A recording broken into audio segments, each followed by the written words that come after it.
John Kennedy didn't just have one of the most famous funerals in the US history. The truth is, the story behind his farewell shows something that few families understand until they're forced to face a real loss. In 1963, after Kennedy was killed, the US government had to put together a state funeral in a hurry, and the total cost of that operation went over $15 million.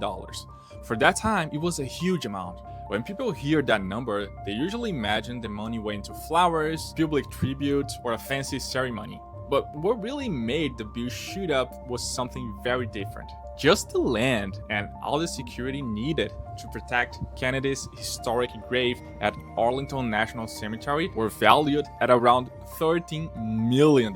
One single decision about his final resting place ate up almost the entire cost of the operation. And this is exactly where there's a lesson that most people ignore, because they look at a presidential funeral and think, this has nothing to do with me, but it does, because death always creates costs. The only difference is who gets the bill. In Kennedy's case, it was the US government that covered the costs. But for millions of families living in the United States, that responsibility usually falls on the children, the spouse, of the closest relatives. And the problem is that most people never stop to think about it. They work for decades, build wealth, help their family, and pay their bills, but they never stop to understand how much a funeral costs and which bills show up right away when someone passes. And when that moment comes, there's no time for planning. People are emotionally shattered, trying to deal with the pain of loss while having to make big money decisions in just a few hours. That's exactly the situation where many families end up going into debt,